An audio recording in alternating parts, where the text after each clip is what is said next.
আমি একটি কথা থেকে অন্যদিকে গিয়েছিলাম যে এক ভদ্র মহিলা আমার কাছে এসেছেন ইসলাম গ্রহণ করবার জন্য। আমি তাকে জিজ্ঞাসা করলাম, এফিডেভিট সব কমপ্লিট করেছেন এবং আইনি সমস্ত পদক্ষেপগুলো শেষ করেছেন, বললাম যে আপনি ইসলাম কেন গ্রহণ করবেন? যারাই আমার কাছে এই টাইপের আসে আমি জিজ্ঞেস করি, কারণ আমার তো জানা আছে যে বাংলাদেশের আমাদের মানুষের প্র্যাকটিস দেখে তো তার ইসলাম গ্রহণ করার কথা না, আরো ইসলাম থেকে পালানোর কথা।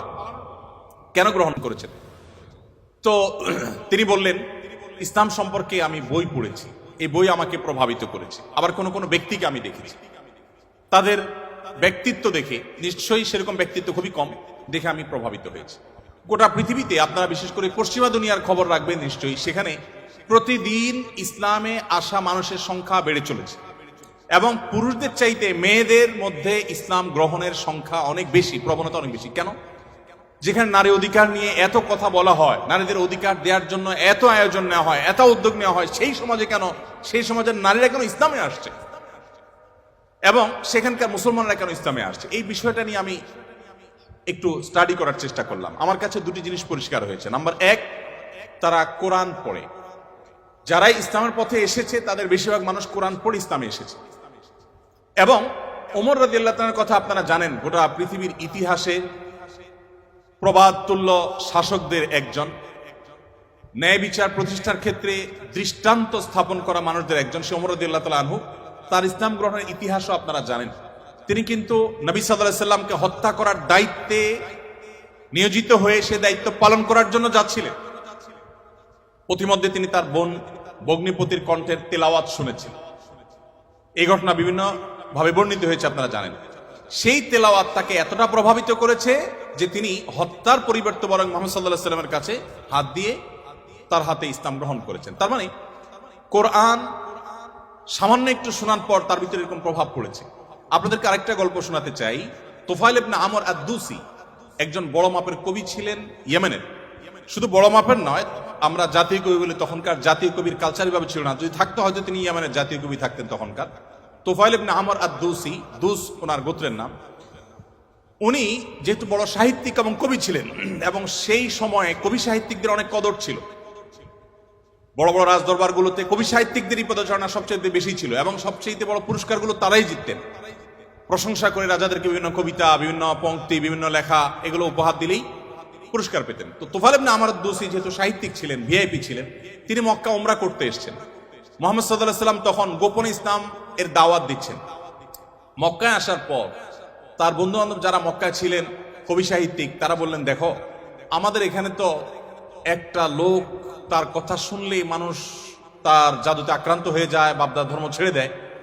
তো তোমার ব্যাপারে আমরা আশঙ্কা করছি যে তুমি এরকম অবস্থার মধ্যে পড়তে পারো। তাহলে একটা বুদ্ধি হলো, তুমি কানের মধ্যে তুলো দিয়ে রাখো, দোনো কানের ফুটো এমন ভাবে বন্ধ করে দাও যে তুমি উমরা যখন করবা, তওয়াফ করবা, সাই করবা, এই টাইমে যাতে ওই ভদ্রলোকের কোনো কথা তোমার কানে না আসে, অ্যাটলিস্ট এই সময়টা তুমি এভাবে একটু পার করো। তিনি তাদের পরামর্শ অনুযায়ী দোনো কান বন্ধ করে ফেললেন এবং তিনি ওইভাবে কিন্তু উমরার কাজ শেষ করলেন। একটা পর্যায়ে তার মনে হলো যে আমি এত বড় সাহিত্যিক মানুষ, বুদ্ধিজীবী মানুষ, পড়াশোনা করা মানুষ, একটা মানুষ কথা বলবে আর আমি গলে যাব, ভুলভাল বললেও আমি সেটা মেনে নিব, আমি তো এত অর্বাচীন না, আমাকে এত ভয় কেন পেতে হবে? তিনি কানের তুলো খুলে ফেলে দিলেন এবং এরপর তিনি হারামের কোন এক জায়গা থেকে কোরআনের কিছু আয়াতের অংশ বিশেষ তার কানে আসলো। আসার পর তিনি সাহিত্যিক মানুষ, বুঝলেন যে এটা তো এই মানের ভাষা, এই মানের সাহিত্য, এটা তো কোনো মানুষের রচনা হতে পারে না, বা এই ধরনের রচনা তো আমি আগে পড়ি নাই, এটা তো একটু ব্যতিক্রম মনে হচ্ছে। তিনি তখন মুহাম্মদ সাল্লাল্লাহু আলাইহি সাল্লামকে অনুসরণ করতে শুরু করলেন। পেয়ে গেলেন আলী রাদিয়াল্লাহু তাআলাকে, সম্ভবত আলীরই তেলাওয়াত শুনেছেন। তখন আলী রাদিয়াল্লাহু তাআলাকে বললেন, দেখো আমাকে তার কাছে নিয়ে যাও, মুশকিল হলো আমার বন্ধু বান্ধবরা দেখলে তো আমার জাত যাবে, বা তারা আমাকে এমন আছে টর্চারও করতে পারে, তাহলে এক কাজ করো, নিয়ে চলো। আলী সামনে সামনে যাচ্ছেন, উনি পিছিয়ে পিছিয়ে যাচ্ছেন। যে পরে তিনি ইসলাম গ্রহণ করলেন এবং তিনি অনেক টর্চারের মুখোমুখি হলেন। তার মাধ্যমে ইয়েমেন ইসলাম ঢুকে, প্রথম ব্যক্তি ইয়েমেন থেকে ইসলাম গ্রহণ করা। আমি আপনাকে 50টা ঘটনা শোনাতে পারবো যে মানুষগুলো ইসলাম গ্রহণ করেছেন শুধুমাত্র কোরআন স্টাডি করে, কোরআন পড়ে। আমি আপনাদেরকে আজকে আহ্বান করে যেতে চাই, বাই চান্স মুসলমান আমরা যারা আছি, আমরা একটু ইসলামটাকে বোঝার চেষ্টা করি, আমরা ইসলামটা একটু জানার চেষ্টা করি। আমরা অনেকে মনে করি কোরআন হাদিস এগুলো হুজুরদের সাবজেক্ট, এগুলো শুধু ওনারা পড়বেন, আমরা শুধুমাত্র হুজুরদের মুখের দিকে তাকিয়ে থাকবো আর শুনবো। আপনি সেই ধর্মের অনুসারী যে ধর্মের প্রথম নির্দেশ কিন্তু নামাজ পড়া নয়, যে ধর্মের প্রথম নির্দেশ কিন্তু রোজা রাখা নয়, যে ধর্মের প্রথম নির্দেশ হলো ইকরা, তুমি পড়ো। আপনি সেই ধর্মের মানুষ যেই ধর্মে আপনাকে জ্ঞান ভিত্তিক দিন আপনাকে গ্রহণ করতে বলা হয়েছে। আল্লাহ সুবহানাহু ওয়া তাআলা কোরআনে বলেছেন ফাআলাম আন্নাহু লা ইলাহা ইল্লা। ইমাম বুখারী রাহমাতুল্লাহ আলাইহি কোরআনের পর সবচেয়ে বড় বিশুদ্ধতম আপনার ব্যাখ্যা গ্রন্থ, সেখানে আল্লাহ রাব্বুল আলামিন যে কোরআনে আয়াতে বলেছেন এর আলোকে ইমাম বুখারী রাহমাতুল্লাহ একটা অধ্যায় রচনা করেছেন। আপনারা জেনারেল ব্যাকগ্রাউন্ডের মানুষ, আপনাদেরকে আমি কিছু এমন তথ্য দিতে চাই যেগুলো হয়তো আপনাদের জানা নেই, এবং সেটা এই জন্য দিতে চাই যে মুসলমানদের জ্ঞান বিজ্ঞানের চর্চা কোন লেভেলে ছিল, বিজ্ঞান তো বটে, সাধারণ জ্ঞানের চর্চাও কোন লেভেলে ছিল। ইমাম বুখারী রাহমাতুল্লাহর যে বুখারী শরীফের কথা আপনারা শুনেন, এই বুখারী শরীফ এটার যে শুধু ইয়েগুলো আছে, টাইটেলগুলো আছে, অধ্যায় এবং পরিচ্ছদের যে শিরোনামগুলো আছে, শুধু এই শিরোনামগুলোর ব্যাখ্যায় ভারতবর্ষের লেখক আছে, সারা ওয়ার্ল্ডের অন্যান্যগুলো বাদই দিলাম। শাইখুল হাদিস জাকারিয়া রাহমাতুল্লাহ আলাইহি ভারতের সাহারানপুরের উত্তরপ্রদেশের, তার লেখা আত-তারাজম ওয়াল আবওয়াব আছে। আপনার এই টেবিলের এই মাথা থেকে মাথা পর্যন্ত হয়ে যাবে সবগুলো ভলিউম রাখলে। এতগুলো ভলিউম ভর্তি কিসে? শুধুমাত্র সহিহ বুখারীর শুধুমাত্র যে টাইটেল বা শিরোনাম আছে তার ব্যাখ্যা। এবং এগুলো এতটা একাডেমিক এবং এতটাই আপনার ডিপ নলেজের বিষয় এবং এলমি বিষয়, একাডেমিক বিষয়, যে আপনি যদি এখানে প্রবেশ করেন তাহলে আপনি এটার ভেতরে শুধু ঢুকতেই থাকবেন এবং সামনে আগতে থাকবেন। এটা আমাদের ঐতিহ্য। যাই হোক, তো ইমাম বুখারী রাহমাতুল্লাহ আলাইহির একটা অধ্যায়ের শিরোনাম ছিল এরকম যে তিনি লিখেছেন বাবুল কাউলি বিল ইলমি, বাবুল ইলমি ক্বাবলাল কাউলি ওয়াল আমালি বি। অর্থাৎ সে অধ্যায় এখানে রচনা করা হচ্ছে যে অধ্যায়ে প্রমাণ করা হবে ইসলাম কোনো কথা বলবার আগে, কোনো কাজ করবার আগে মানুষকে সেটা জানার নির্দেশ করে। অর্থাৎ আগে জ্ঞান অর্জন করো, তারপরে তুমি করো। ইভেন আল্লাহ সুবহানাহু ওয়া তাআলা কোরআনে বলছেন ফাআলাম আন্নাহু লা ইলাহা ইল্লাহু, আল্লাহ ছাড়া সত্যিকার ইবাদতের উপযুক্ত আর কেউ নেই, এই কথার জ্ঞান তুমি অর্জন করো। দেখুন, আল্লাহ সুবহানাহু ওয়া তাআলা কিন্তু বিশ্বাসের কথাটাই বলছেন, কিন্তু জ্ঞান দিয়ে বলছেন। তার মানে তুমি জানো কেন আল্লাহ ছাড়া সত্যিকারের কেউ ইবাদতের উপযুক্ত থাকতে পারে না, কেন একাধিক স্রষ্টা থাকতে পারে না, কেন তুমি সেই জিনিসটা জানার চেষ্টা করো। কেন বলতে আমি এখানে আল্লাহ সুবহানাহু ওয়া তাআলা দর্শন জানতে নির্দেশ করেছেন তা নয়, আল্লাহ বলেছেন যে এই বিষয়ের স্বচ্ছ ধারণা এবং ইলম যেন আমাদের মধ্যে আসে। কিন্তু দুঃখজনক, আমরা কোরআন পড়ি না, আর পড়লেও বুঝে পড়ি না। পৃথিবীতে সবচেয়ে বেশি পাঠ করা হয় যে গ্রন্থ সেটা কোরআন। কোরআনের চেয়ে বেশি পাঠ করা হয় সর্বযুগে সর্বকালে এরকম আরেকটি গ্রন্থ পৃথিবীতে নেই যে এত বেশি পরিমাণে পাঠ করা হয়। আর দুঃখজনক সত্য এটাও যে পৃথিবীতে না বুঝে পাঠ করার ক্ষেত্রে কোরআনের চাইতে আর বিকল্প বা আরেকটা গ্রন্থ আপনি খুঁজে পাবেন না। কোরআনই একমাত্র গ্রন্থ যে আমরা মুসলমানরা সেটাকে না বুঝেই শুধুমাত্র পড়ি। হ্যাঁ, কোরআন না বুঝে পড়লেও আপনি সওয়াব পাবেন, এটা একটা কাজ হবে। না বুঝে পড়লে কি লাভ হবে আমরা অনেকে বলি। আজকাল আপনারা জানেন অনেক টেকনোলজি আবিষ্কার হয়েছে, আপনারা টেকনোলজির লোক, যে একটা সিম্পল জিনিস আমাদের সবার হাতে হাতে আছে, স্মার্টফোন। আমরা যদি বলি হাই শ্রী কল অমুক, সাথে সাথে কিন্তু আপনার কোনো টিপাটিপি ছাড়াই সেই অমুককে কল করবে, মোবাইল করবে না ডিভাইস। এখন তো আপনার আপনি কোন রুমে বসে বলছেন যে গরম লাগছে, এসিটা অন হয়ে যাবে। আপনি জাস্ট বললেন, নির্দিষ্ট শব্দ উচ্চারণ করলেন যে আপনার কাছে গরম লাগছে, এসিটা অন হয়ে যাবে। আপনি বললেন যে না এখন শীত লাগছে, তো এসিটা কমে যাবে, বন্ধ হয়ে যাবে। টেকনোলজি এই পর্যন্ত চলে গেছে, যা আপনি বলছেন সেটা সে ক্যাচ করছে এবং সেই অনুযায়ী কাজ করছে। তো এই যদি টেকনোলজির কারামতি হয়, তাহলে কোরআন আপনি পাঠ করছেন, এমনকি এমনও হতে পারে কোনো মানুষ কিছু নির্দিষ্ট ওয়ার্ড উচ্চারণ করছে, সেটা মিনিং বুঝে না, কিন্তু ওই ডিভাইস তার মিনিং বা ওই যন্ত্র তার মিনিংটা বুঝে এবং সেটা সে ক্যাচ করে কাজও করে ফেলেছে। সে কিন্তু যা বলেছে নিজেও বুঝে নেই, তারপরও কাজ করেছে।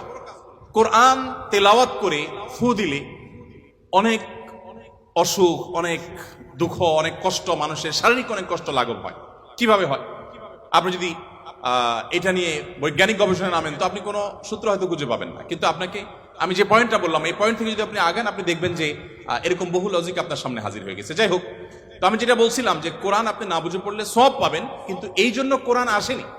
আল্লাহ সুবহানাহু ওয়া তাআলা কোরআনে বিভিন্ন জায়গায় বলেছেন লিয়াদাব্বারু আয়াতি, এই কোরআন দেয়া হয়েছে তোমাদেরকে যাতে এর আয়াতগুলো নিয়ে তোমরা গবেষণা করো, তোমরা যাতে ভাবো, তোমরা যাতে চিন্তা করো, তোমরা যাতে ভাবনার জগতে প্রবেশ করো।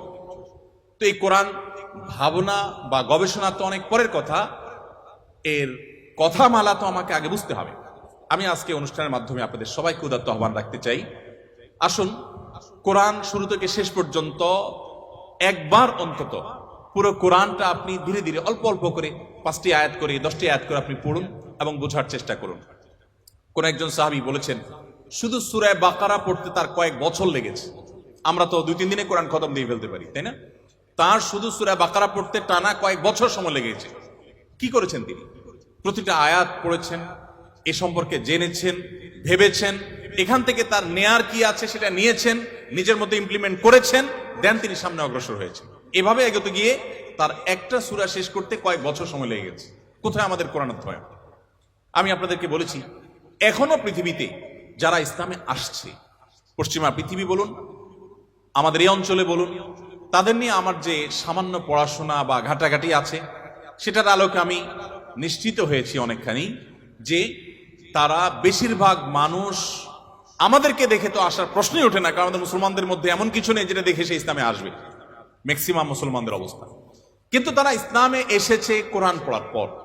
ফ্রান্সের একজন পলিটিশিয়ান, তিনি কট্টর ইসলাম এবং মুসলমানদের সমালোচক ছিলেন এবং বিদ্বেষ পোষণ করতেন রীতিমতো।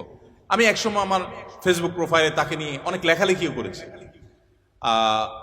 বেশ কিছুদিন আগে আমার অফিসে এক ভদ্রলোক আসেন, রিটায়ার্ড আর্মি অফিসার, আমাকে প্রসঙ্গত বললেন যে এরকম এক ভদ্রলোক ফ্রান্সে ছিলেন, এই নাম তার, তিনি ইসলাম গ্রহণ করেছেন এবং তিনি একটা বিষয় অ্যাডভাইস করেছেন। আমি একটু কৌতূহল হয়ে দেখলাম, আমার এর আগে জানা ছিল না, ভিডিওটা ভালো করে দেখলাম ইউটিউবে, দেখলাম যে সেই ভদ্রলোক যিনি ইসলাম এবং মুসলমানদের কট্টর সমালোচক ছিলেন, তিনি একটা সময় ইসলাম গ্রহণ করেছেন। আমি জিজ্ঞেস করলাম যে তিনি ইসলামে আসছেন কি কারণে?